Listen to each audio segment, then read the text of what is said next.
ہم بھی تو شکایت کر دیں نا، اجازت دیں گے مجھے؟ اب میں شکایت کروں؟ جی جی جی جی جی امام علی پہ لعنت کس نے کروائی، کیوں کروائی، صحیح ٹھیک اور کتنے سال تک لعن ہوتا رہا؟ امام علی سے تبرہ کیوں ہوتا رہا؟ اس پہ کیوں کبھی کوئی نہیں بولتا؟ ابو لولو فیروز کی کیا حیثیت ہے جو اس کو لے کر آئے؟ امام علی پہ لعن کرنے والوں کو بالکل صحیح بات ہے، جنہوں نے شام میں جمعے کے نماز میں امام علی پہ لعن کروایا ہے، اس کی بات کیوں نہیں ہوتی ہے؟ حضرت علی اہل بیت علیہ السلام میں صرف صحابہ میں نہیں ہے، ان کی بات کیوں نہیں ہوتی؟ ایک بات ضرور ہونی چاہیے، ہم سے تو آپ نے معافی منگوا لی، اس کو یہاں پر شروع کرنے کی کیا ضرورت ہے؟ ایک بات مگر ایک اور ضرور، امام علی پہ لعن کرنے والوں پہ لعنت کریں گے؟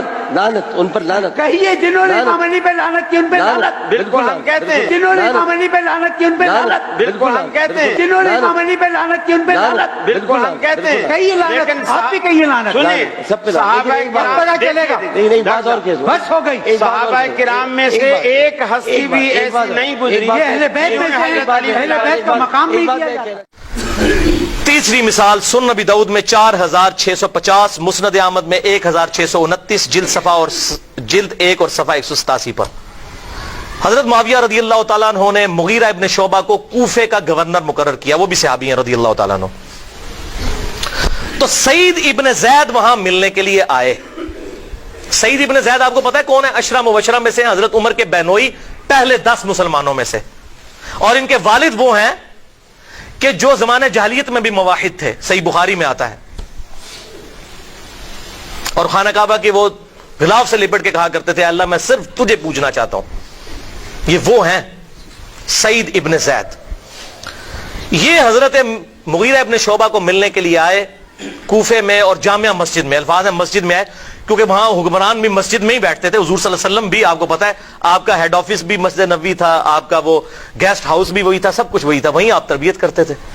تو بڑی چارپائی پہ مغیرہ ابن شعبہ بیٹھے تھے، سعید ابن زید آئے تو وہ انہوں نے استقبال کیا کہ حضرت عمر کا بہنوئی آیا ہے، اور پہلے 10 مسلمانوں میں سے انہوں نے ان کو اپنے پاس چارپائی پہ بٹھایا پروٹوکول کے ساتھ۔ تھوڑی دیر میں وہاں پر ایک شخص آیا قیس بن علقمہ،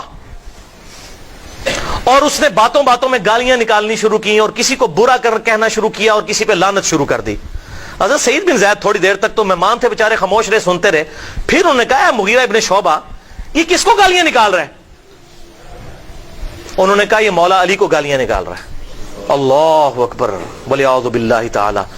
حضرت سعید ابن زید کانپ اٹھے، انہوں نے کہا اوے مغیرہ، اوے مغیرہ، اوے مغیرہ، 3 دفعہ۔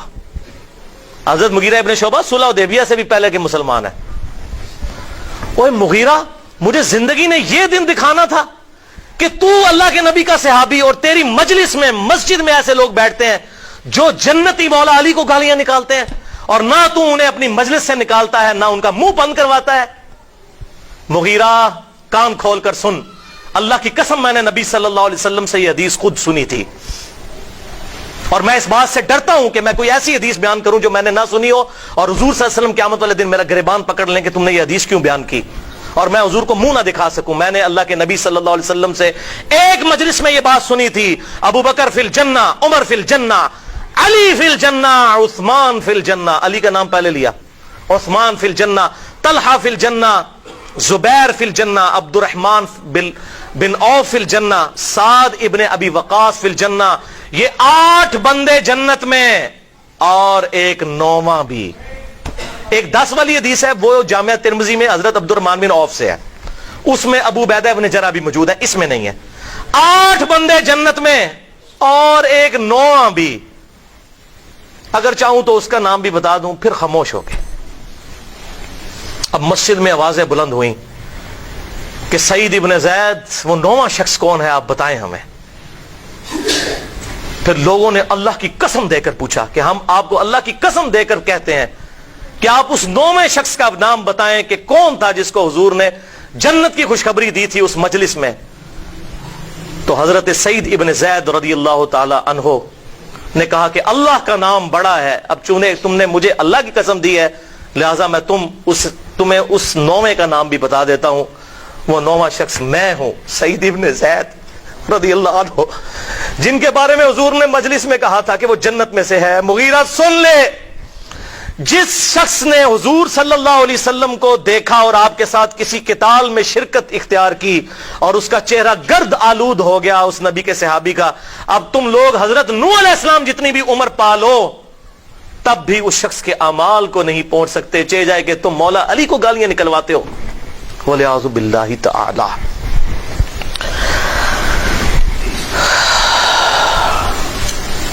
اسی کانٹیکس میں ایک اور حدیث سنن نبی داؤد میں 4648 اور سنن نسائی الکبریٰ میں 8208 ہے۔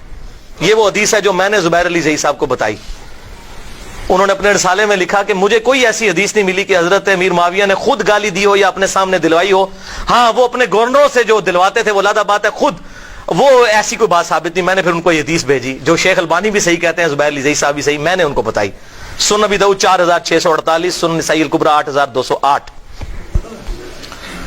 کہ حضرت امیر معاویہ رضی اللہ تعالیٰ عنہ جب کوفے آئے تو مغیرہ ابن شعبہ نے سپاس نامہ پڑھا ان کے استقبال میں، ان کو سٹیج پہ بٹھا کے مغیرہ ابن شعبہ نے وہاں پر سپاس نامے میں حضرت علی پہ لعنت کی، علی پر لعنت، علی سے محبت کرنے والوں پہ لعنت، یہ بنو امیہ کا سلوگن ہوتا تھا، وَلِعَوْذُ بِاللَّهِ تَعَالَى۔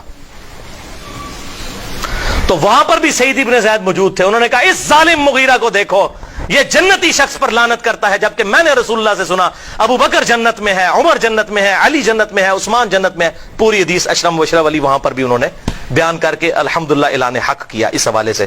لہذا یہ کوئی ایگریڈ اپون مسئلہ ہے، اس میں کوئی اختلاف نہیں۔ صحیح مسلم میں 6229 کہ بنو امیہ کے دور میں حضرت علی پر ممبروں پر لعنت ہوتی تھی، بخاری میں بھی اشارتاً 3703، مسلم میں 6220 بھی، مسند ابی یعلا میں ہے ام سلمہ جو حضور کی آخر میں فوت ہونے والی بیوی ہیں، ام المومنین، انٹرنیشنل نمبر کے مطابق 7013 مسند ابی یعلا میں۔ وہ کہتے ہیں کہ لوگوں، حضرت ام سلمہ کہا کرتی تھی لوگوں تمہارے ممبروں پر رسول اللہ کو گالیاں دی جاتی ہیں۔ تابعین نے کہا اماں جان کس کی مجال جو رسول اللہ پر گالی بکے؟ انہوں نے کہا تم نہیں کہتے کہ علی پر لعنت، علی سے محبت کرنے والوں پر لعنت، اور میں حضور کی بیوی کہتی ہوں کہ سب سے زیادہ رسول اللہ علی سے محبت کرتے تھے، تو تم تو رسول اللہ کو گالی بکتے ہو جب کہتے ہو کہ علی پر لعنت، علی سے محبت کرنے والوں پر لعنت، وَلِعَوْذُ بِاللَّهِ تَعَالَى۔ اور اس حدیث کو شیخ زبیر علی زئی صاحب نے مشکات میں 6101 نمبر حدیث کے فٹ نوٹ میں لکھا کہ حدیث صحیح ہے، اور شیخ البانی کے نزدیک بھی یہ حدیث الحمدللہ صحیح ہے۔ سیکنڈ لاسٹ مثال، چوتھی مثال، صحیح مسلم میں انٹرنیشنل نمبرنگ کے مطابق 6220 نمبر، یہ بڑی کڑوی گولی ہے، ویسے تو ساری کڑوی ہیں، کڑوی در کڑوی آ رہی ہیں۔ 6220 صحیح مسلم، حضرت امیر معاویہ رضی اللہ تعالی عنہ نے سعد ابن ابی وقاص کو بلا کر حکم دیا اور پھر کہا کہ آپ کو کون سی بات مانے ہے کہ آپ علی کو گالیاں نہیں دیتے؟ وہ کہتے جی پتہ نہیں کون سا حکم دیا تھا، جس چیز سے انکار کیا تھا اسی کا حکم دیا تھا، وہ منع کرتے تھے۔ سعد ابن وقاص کو کہا کہ میں نے آپ کو حکم دیا ہے، آپ کو کس چیز یہ مانے ہے کہ آپ حضرت علی پر لعنت نہیں کرتے، ابو تراب کے اوپر؟ بولے اعوذ باللہ تعالی، اللہ اکبر۔ تو انہوں نے کہا معاویہ میں نے نبی صلی اللہ علیہ وسلم سے 3 باتیں سنی علی کے بارے میں، مجھے ایک بھی مل جاتی جو کچھ دنیا اور اس کے اندر ہے اس سے بڑھ کر مجھے محبوب تھا۔ یہ ایک جنتی صحابی سعد بن ابی وقاص کہہ رہا ہے کہ علی کدھر، اور دیکھیں وہ اپنے آپ کو بھی اس لیول پہ نہیں سمجھتے، چہرہ کے بعد کے لوگ۔ سن معاویہ، حضور صلی اللہ علیہ وسلم نے تبوک کے موقع پر فرمایا تھا علی کی میرے ساتھ وہی نسبت ہے جو ہارون کی موسیٰ کے ساتھ، اللہ اکبر، مگر میرے بعد کوئی نبی نہیں ہے۔ مجھے بتائیں اس سے بڑی بات اور کیا ہو سکتی ہے؟ امام بخاری صحیح بخاری میں پہلی حدیث مولا علی کے چیپٹر میں یہی لے کر آئے ہیں، امام مسلم بھی یہی لے کر آئے ہیں کہ علی کی میرے ساتھ وہی نسبت ہے جو ہارون کی موسیٰ کے ساتھ، مگر میرے بعد کوئی نبی نہیں۔ اور معاویہ سن دوسرا، آپ صلی اللہ علیہ وسلم نے خیبر کے موقع پر فرمایا تھا کل اس شخص کے ہاتھ میں جھنڈا دوں گا جو اللہ اور اس کے رسول سے محبت کرتا ہے، اور اللہ اور اس کا رسول اس سے محبت کرتے ہیں، ہمیں تو پوری رات نیند ہی نہیں آئی کہ یہ شخص کون ہوگا۔ اور مسلم کے الفاظ ہیں، حضرت عمر کہتے ہیں یہ پہلا موقع تھا کہ مجھے بھی خواہش ہوئی کہ حضور جھنڈا کاش مجھے دے دیں، صحیح مسلم میں حضرت علی کے فضائل کے چیپٹر میں، لیکن علی کو دیا۔ حضور نے صبح کہا علی کی طرح اشوب چشم تھا، اپنا لعاب دہن مبارک لگایا، شفا ہوئی الحمدللہ، دعا فرمائی، اپنے مبارک ہاتھوں سے زرہ باندھی، اور پھر کہا علی میدان جنگ میں بھی جانا، پہلے ان پر دعوت پیش کرنا، اگر تیری دعوت سے ایک بندہ بھی چینج ہو گیا سرخ اونٹوں سے بہتر ہے۔ اس سے پتہ چلا یہ جو لوگ دعوت کو نگیٹ کرتے ہیں، دعوت کوئی ضروری، دعوت بہت بڑی چیز ہے قتال کے میدان میں بھی۔ اور قرآن پاک کیا کہتا ہے؟ وجاہدہم بہی جہادن کبیرا فلا تطع الکافرین وجاہدہم بہی جہادن کبیرا، مت برا مانیے کافروں کی بات کا اور اس کتاب کے ذریعے ان کے ساتھ جہاد کیجیے. مکی سورت سورۃ الفرقان آیت نمبر 52. تو دعوت حق بھی بہت بڑا جہاد ہے الحمدللہ، جہاد کبیرہ قرآن میں اسے کہا گیا.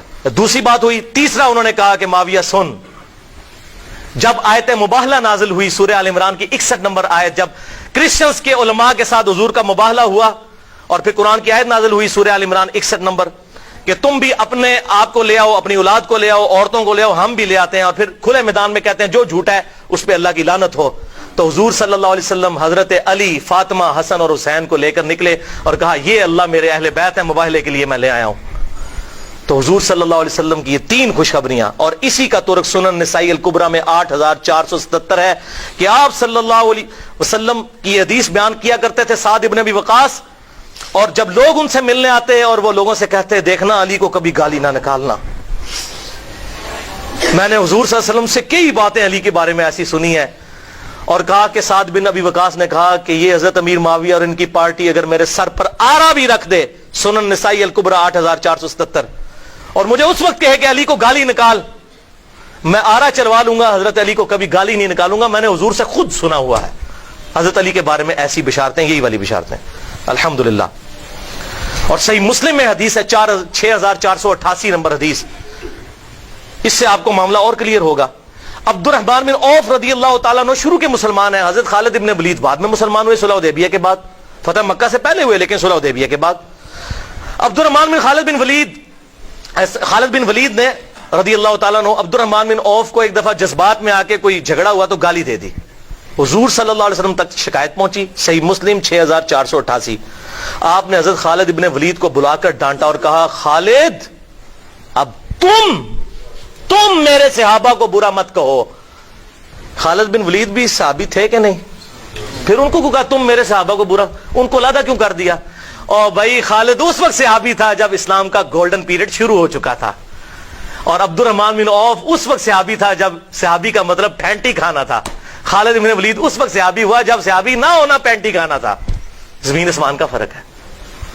اب تم میرے صحابہ کو برا مت کہو. اگر اب تم احد پہاڑ کے برابر بھی سونا خیرات کر دو، میرے صحابی کے ایک مد یعنی 600 گرام، آدھا کلو کو نہیں پہنچ سکتے، نہ اس کے آدھے کو، ایک پاؤ کو بھی نہیں. یہ حدیث آدھی بیان کرتے ہیں میرے صحابہ کو برا مت کہو. پوری حدیث بتاؤ یہ حضور نے کس کو کہا تھا؟ صحابہ کو کہا تھا کہ تم بعد والے صحابہ کو کہ میرے صحابہ کو برا مت کہو. ہم تو خیر جرت ہی نہیں کر سکتے نا. تو یہ تو صلح حدیبیہ کے وقت مسلمان ہوئے، اس کے بعد اور جو فتح مکہ کے بعد معافی مانگ کے مسلمان ہوئے، وہ ممبروں پر گالیاں نکالیں حضرت علی کو. تو حضور صلی اللہ علیہ وسلم کا کیا ایٹیچیوڈ ہو ان کے بارے میں وہ آپ نے سن لیا. کاٹ کھانے والی ملوکیت، حضور پہلے ہی کہہ کے کاٹ کھانے والی ملوکیت. اور حضرت سفینہ نے کہہ دیا شریر ترین بادشاہت رضی اللہ تعالی عنہم اجمعین. تو آپ صلی اللہ علیہ وسلم نے حضرت خالد کو ڈانٹا. لہٰذا اس بات سے پتہ چلا کہ سب سے پہلے صحابہ اس چیز کے مصداق ہیں کہ وہ کسی صحابی کو گالی مت دیں. اور بخاری اور مسلم کی متفق علیہ حدیث ہے اگر میری بیٹی فاطمہ بھی چوری کرے میں اس کے بھی ہاتھ کٹوا دوں. اسلام کسی کو نسبت کی وجہ سے یہ اجازت نہیں دیتا کہ وہ کہ جی میں جو مرضی کرتا رہوں، وہ جی بخشا ہے. اس طرح نہیں ہوتا. جرم ہے، اس کے بعد کسی کے جرم کی وجہ سے کوئی کافر نہیں ہو جاتا، اور نہ یہ ہے کہ اس کی نیکیاں ضائع ہو جاتی ہیں. وہ اس کی غلطیاں اپنی جگہ، احترام اپنی جگہ پر رہے گا. اور یہاں پر میں حدیث بیان کر دوں صحیح بخاری میں 1393 نمبر حدیث کہ آپ صلی اللہ علیہ وسلم نے ارشاد فرمایا مردے کو گالی مت دو، وہ اپنے انجام کو پہنچ چکا. اگر اچھا تھا تو اللہ اس کے ساتھ اچھائی کر رہا ہوگا، برا تھا تو وہ اس کو گالی مت دو. تو اب مجھے بتائیں جن لوگوں نے ممبروں پر 60 سال تک حضرت علی کو گالی دی، حضرت علی تو فوت ہو چکے ہوئے تھے، ایک صحابی کو گالی دی اور اولو العزم صحابی کو، اور اس کی وفات کے بعد اب کتنی دشمنی نبھانی ہے. لہٰذا یہاں پر میں خصوصاً اہل تشیع بھائیوں سے ضرور ریکویسٹ کروں گا جو مولا علی کے ماننے والے ہیں وہ بات سمجھ لیں. مولا علی نے خوارج جنہوں نے مولا علی کو کافر کہا، مولا علی نے ان کے جنازے خود پڑھائے اور کہا یہ میرے بھائی تھے، بگوڑے ہو گئے، میں ان کو مسلمان ہی سمجھتا ہوں. اپنے ہاتھوں سے دفن کیا، ان کی عورتوں کو لونڈیاں نہیں بنایا. اور جب جنازہ پڑھایا جاتا ہے اس میں دعائے مغفرت ہوتی ہے، اللہم اغفر لحینا و میتنا. لہذا جو مولا علی کے ماننے والے ہیں وہ کسی صحابی کو گالی نہیں